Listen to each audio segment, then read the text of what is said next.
Bu Erna adalah tetanggaku yang berjarak 4 rumah dari rumahku. Bu Erna ini berumur sekitar 35 tahun, sudah menikah tetapi belum mempunyai keturunan. Mungkin sengaja menundanya karena dia masih sibuk mengejar kariernya.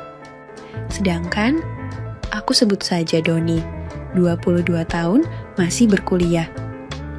Dalam kesempatan kali ini, aku akan menceritakan pengalamanku yang tidak bisa terlupakan, yaitu aku mendapatkan kesempatan untuk bekerja kreatif dengan Bu Erna yang usianya beda jauh denganku itu. Akan tetapi, karena Bu Erna ini pandai merawat diri sehingga terlihat seperti seumuran saja denganku. Dari seringnya aku bertemu dengannya, lama-lama aku pun menjadi begitu tertarik dan terobsesi untuk bisa mendapatkan kesempatan bekerja kreatif bersamanya. Pesona Bu Erna memang begitu menawan di mataku, sehingga membuatku tidak bisa menahan perasaanku dan selalu berharap semoga secepatnya aku akan bisa memilikinya, walaupun hanya 1 malam saja. Sehingga di setiap kerja kreatif mandiriku, wajah cantik dan semua yang ada pada tetanggaku itu selalu menjadi inspirasi dalam kegiatanku di kamar mandi. Hingga tibalah momen yang aku nanti-nantikan selama ini. Saat itu, sekitar jam 7 pagi, aku sudah bersiap untuk pergi ke kampus. Dengan perlahan, aku keluar dengan mobilku dari pintu gerbang rumahku. Di kejauhan, aku melihat sesosok wanita yang berjalan sendirian. Mataku secara refleks terus mengikuti langkah wanita itu. Maklum, karena aku begitu terpesona ketika melihat wanita yang menurutku sangat memukau walau dari belakang. Gerakan ke kiri dan ke kanannya itu benar-benar membuat hatiku merinding. Saat itu, aku hanya bisa menebak saja kalau wanita yang sedang berjalan bagaikan peragawati itu adalah Bu Erna, wanita yang selama ini aku impi-impikan. Perlahan-lahan, mobil aku jalankan di sebelahnya dengan aku buka kaca bagian kiri untuk memastikan kalau wanita itu adalah beneran Bu Erna. Begitu benar kalau itu adalah Bu Erna yang aku kagumi selama ini, aku pun bertanya, Bu Erna, mau pergi kemana, Bu?" Bu Erna yang melihat mobil di sampingnya dan mendengar pertanyaanku itu pun sedikit terkejut. Akan tetapi, setelah tahu kalau itu aku, dia pun tersenyum dengan manis dan menjawab pertanyaanku. "Oh alah kamu Doni, Ibu mau pergi ke kantor, apakah kamu akan pergi ke kampus?" Bu Erna bertanya balik. "Iya Bu, aku masuk jam 8, mari Bu saya antar ke kantor." Ucapku menawarkan bantuan dan berharap supaya Bu Erna tidak akan menolak tawaranku itu.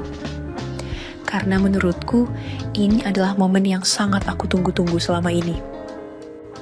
"Tidak usah Mas, takutnya kamu nanti malahan akan terlambat sampai kampus loh." Suara lembut Bu Erna menolak bantuanku. Saat itu, jujur saja pikiranku sudah melanglang buana. Mengandai-andaikan kalau aku bisa berhasil membuat Bu Erna memberikan sesuatu yang selama ini hanya ada dalam angan dan mimpiku. "Tidak apa-apa kok Bu, kampusku sebenarnya akan dekat saja dari kantor Ibu," sahutku seraya aku terus saja mencuri pandang pada semua keindahan yang masih tertutup itu. Karena di pagi yang cerah itu, Bu Erna memakai seragam kantornya dengan setelan celana panjang. Meski ditutupi dengan begitu rapinya, aku masih bisa kok mengimajinasikan semuanya. "Mas Doni beneran mau nganterin Ibu ke kantor?" "Kalau begitu ya terima kasih banget daripada naik angkot," kata Bu Erna sambil membuka pintu mobilku. Dan segera duduk dengan cantik, spontan saja hatiku pun bersorak-sorak gembira. Akhirnya, aku pun langsung mengantarkannya ke kantornya. Dalam perjalanan itu, aku banyak bercengkrama dengannya, dan tidak lupa juga, aku dan Bu Erna saling tukar nomor telepon.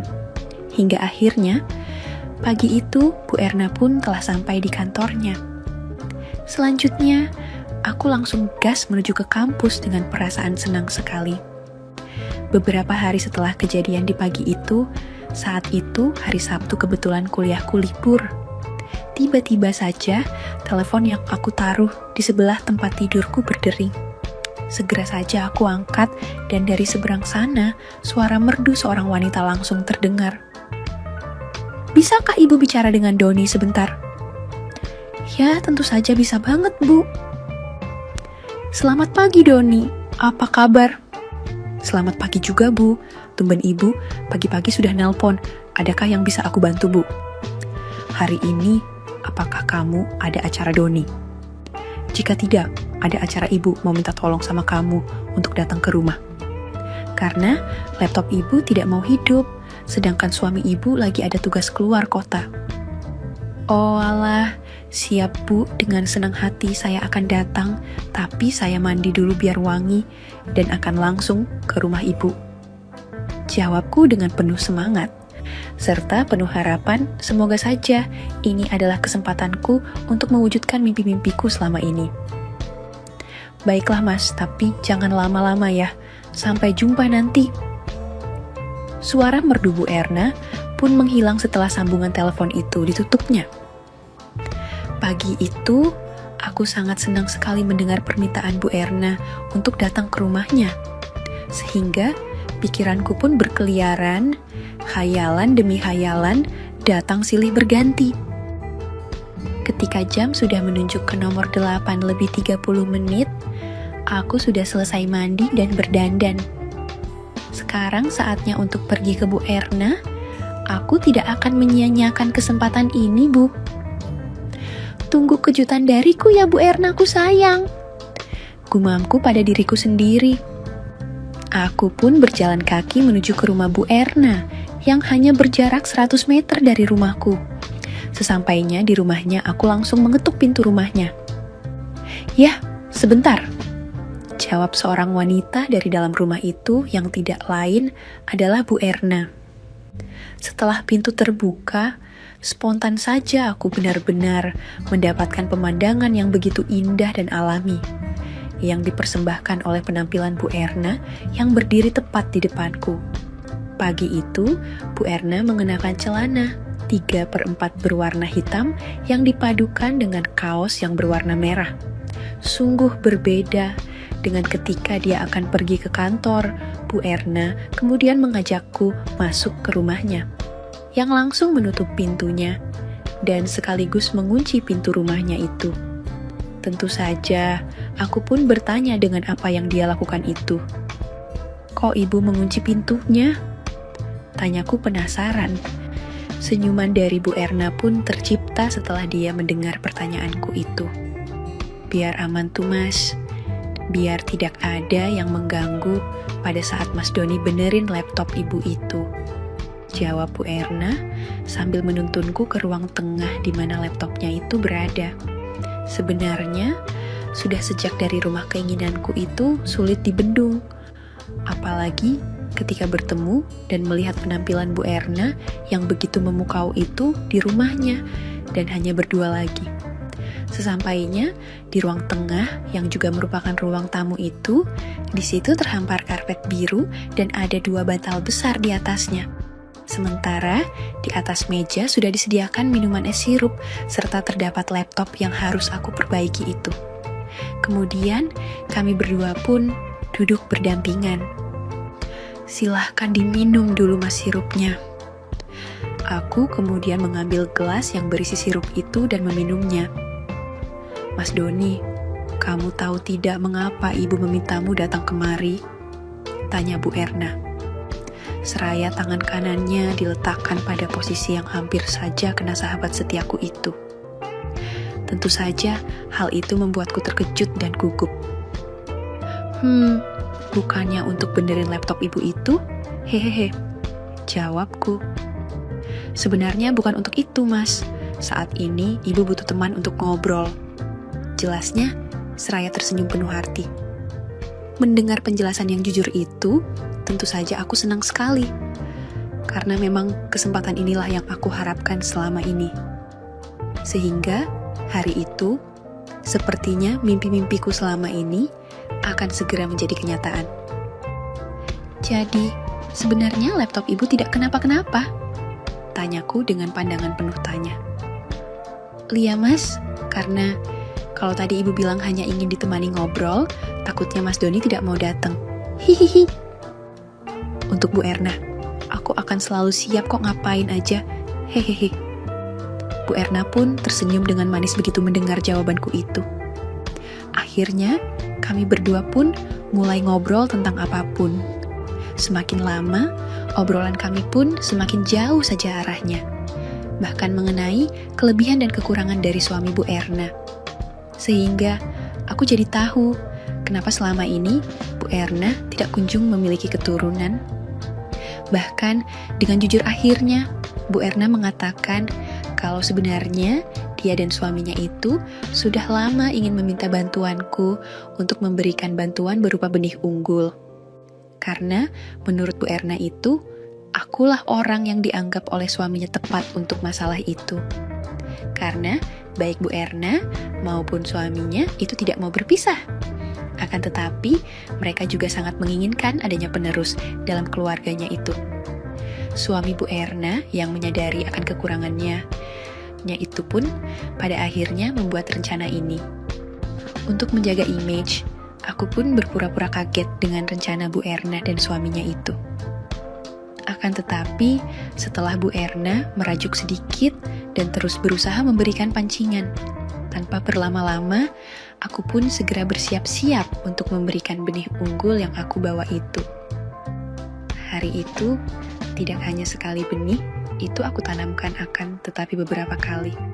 Hingga setelah kami berdua rasa cukup, aku pun berkata, Bu, kalau benih itu tidak juga mau tumbuh, aku siap loh memberikan jaminan untuk menanamkannya lagi kapanpun dan dimanapun.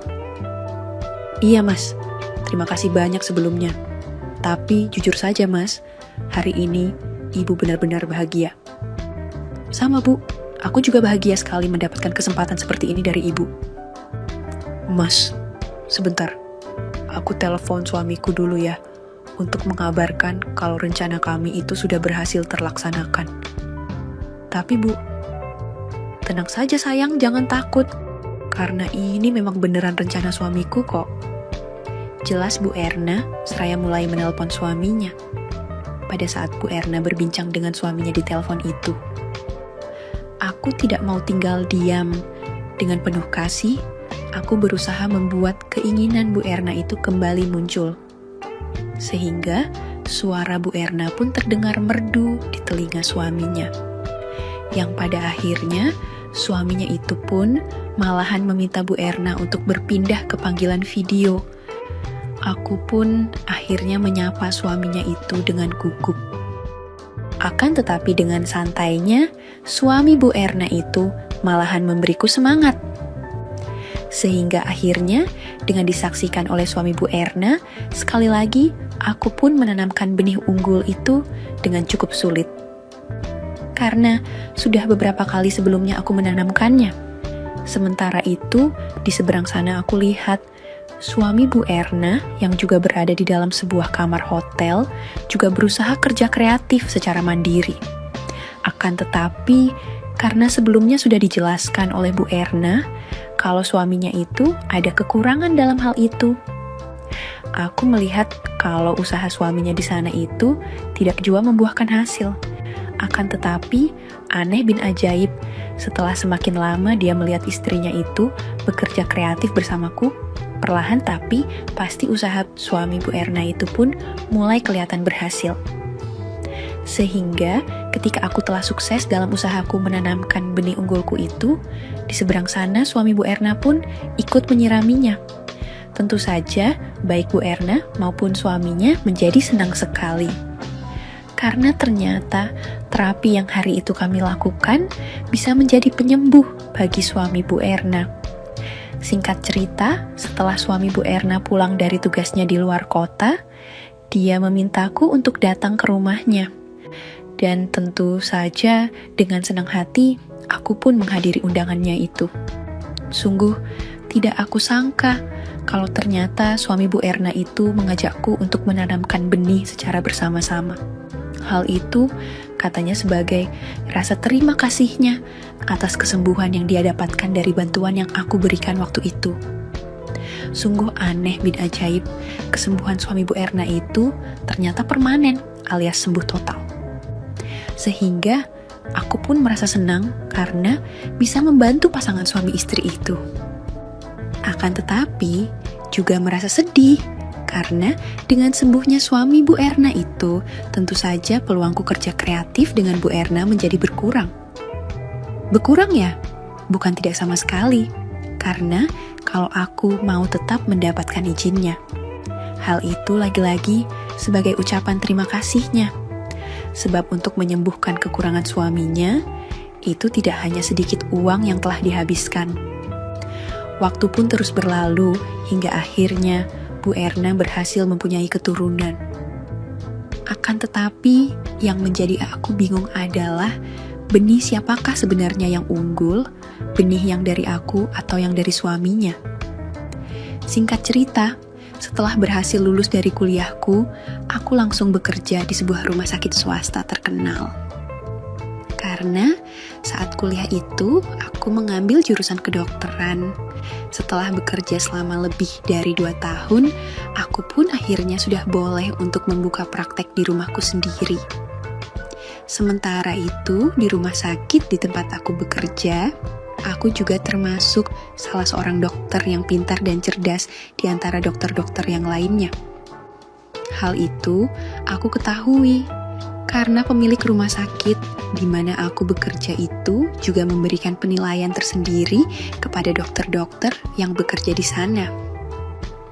Di rumah sakit itu, aku juga terkenal dengan banyak sahabat. Karena aku termasuk orang yang mudah bergaul atau bersosialisasi dengan banyak orang dari segala kalangan. Sejak aku membuka praktek di rumahku sendiri itulah, penghasilanku pun semakin banyak. Sehingga kehidupan ekonomiku sekarang berkembang dengan cepat. Banyak pasien yang rela antri untuk berobat di rumahku itu. Aku juga selalu menerima panggilan untuk datang ke rumah pasien yang tidak bisa datang ke tempat praktekku, yang disebabkan karena faktor ekonomi dan prasarana. Sehingga pasien-pasienku pun bisa sangat akrab denganku dan sangat baik padaku. Kadang aku juga dibawakan makanan apa saja dari pasienku sebagai wujud rasa terima kasihnya. Sampai pada suatu ketika, aku ditugaskan oleh rumah sakit, di mana aku bekerja itu untuk berdinas di sebuah desa selama beberapa minggu. Aku yang tidak mau mendapat penilaian jelek dari pemilik rumah sakit pun, akhirnya terpaksa menjalankan tugas tersebut. Sehingga aku pun untuk sementara waktu menutup tempat praktekku yang ada di rumahku itu. Karena jarak antara desa di mana aku ditugaskan dengan rumahku itu sangat jauh sekali. Jadi, tidak mungkin aku untuk bolak-balik dalam sehari. Akhirnya, pada waktu yang sudah ditentukan, aku pun berangkat ke desa itu untuk bertugas. Di desa itu, aku mendapat tempat untuk menginap selama bertugas di sana, yaitu di sebuah rumah milik warga yang kondisinya seadanya saja, dan aku pun tidak mau harus menerimanya. Suatu malam, aku diminta untuk mengunjungi satu pasien yang katanya sedang sakit cukup serius di rumahnya. Seperti biasanya, aku pun segera mendatangi rumah pasien itu. Akan tetapi, setelah aku memeriksanya, ternyata sakitnya itu tidaklah seserius yang sebelumnya telah diinformasikan padaku. Hal itu aku ketahui setelah aku memeriksanya. Pasien itu hanya flu berat disertai kurang darah saja.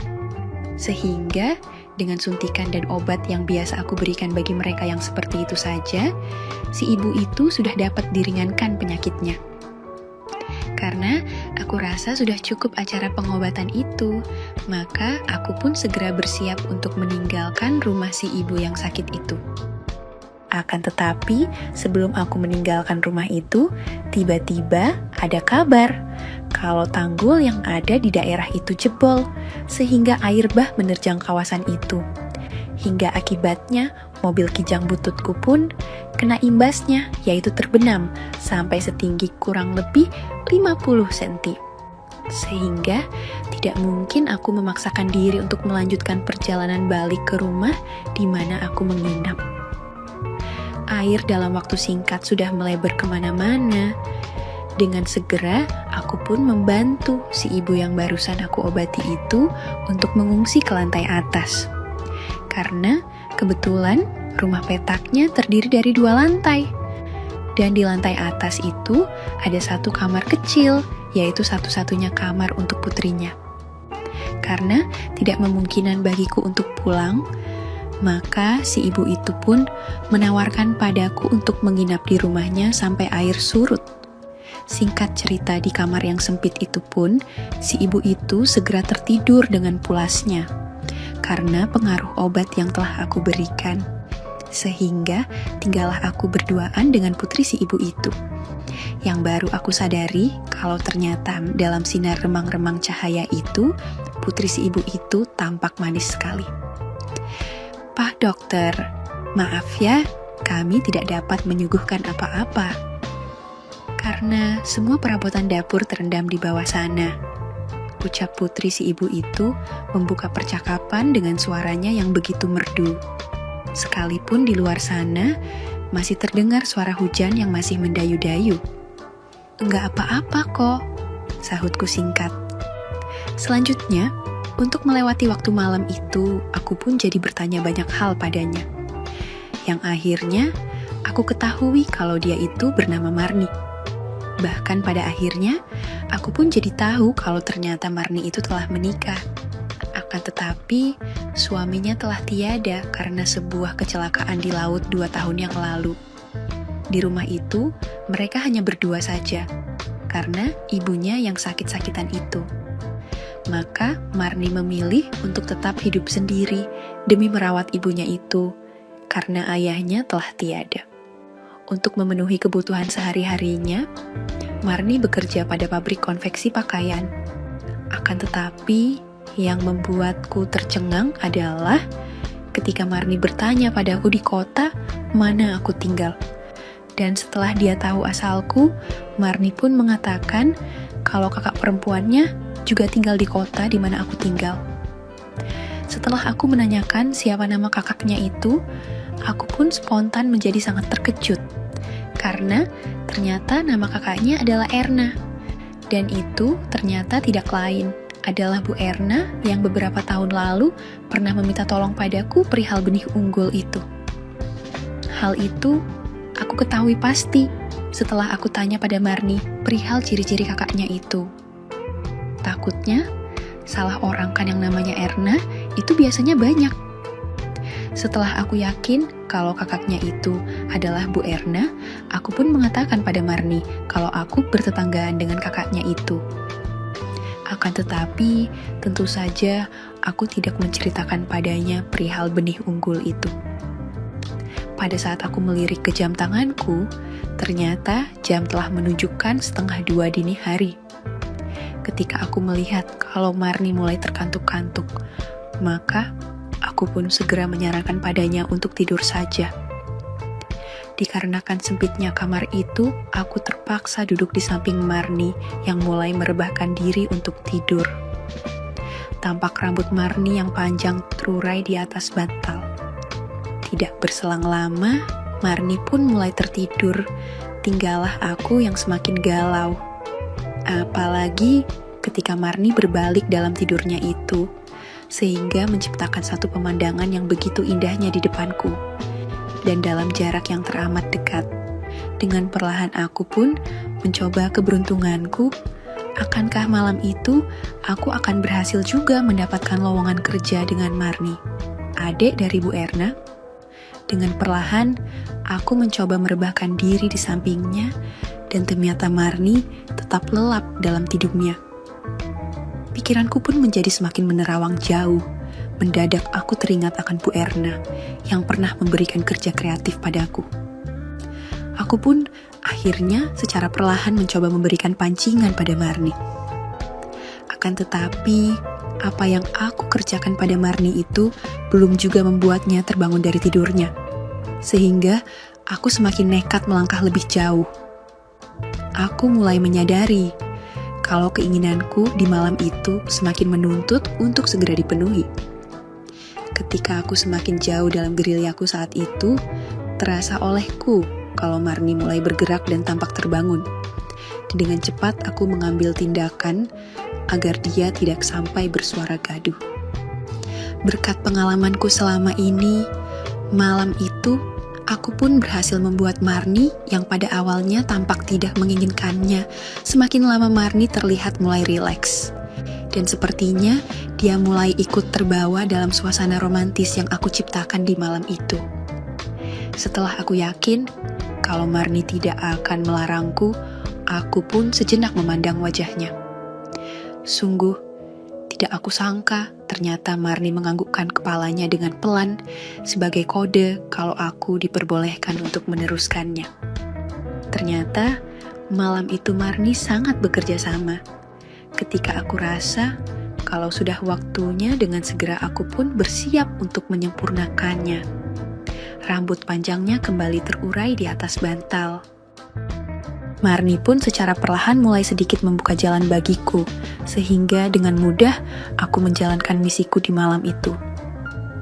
Marni yang telah hidup tanpa suami selama 2 tahun, dan sepertinya belum pernah lagi bekerja kreatif sejak itu.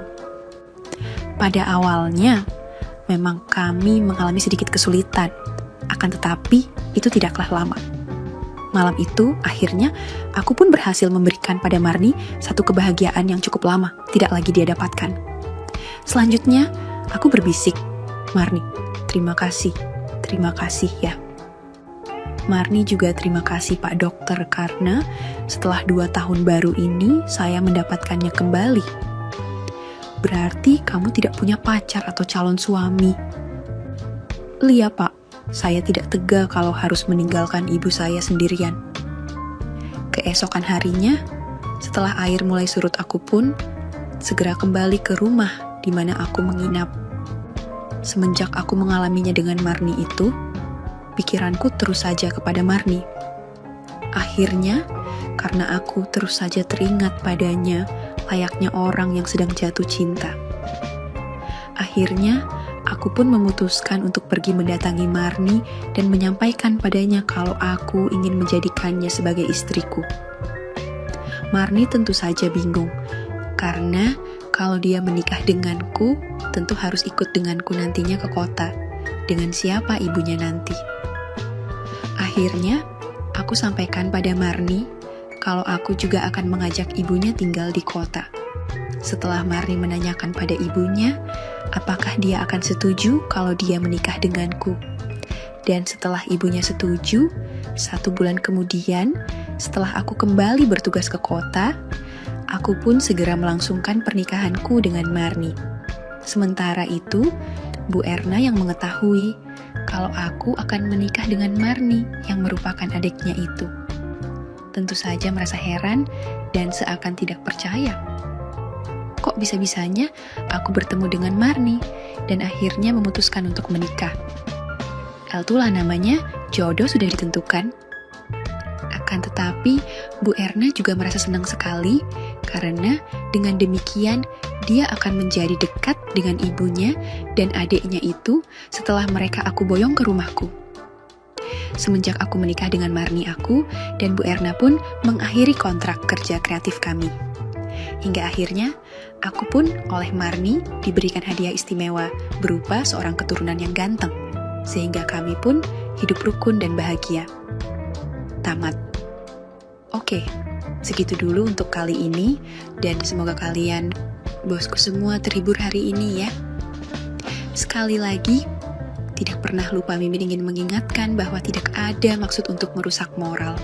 Tapi di sini, kami selaku admin channel Makiem hanya berbagi pengalaman dari viewer saja yang tentu saja tidak untuk ditiru. Terima kasih sudah mau mendengarkan kisah nyata ini. Ambil baiknya dan buang buruknya dari cerita kisah ini. Semoga hal seperti ini tidak terjadi kepada kita semua, bosku. dan semoga kita semua dilindungi dari mara bahaya. Amin ya Rabbal Alamin. Terima kasih dan sampai jumpa di cerita selanjutnya. Jangan lupa like, comment, share, dan subscribe. Oh iya, kira-kira kalian semua bosku yang terhormat kepengen kisah-kisah yang seperti apa lagi nih? Tolong berikan komentar-komentar kalian di video ini ya.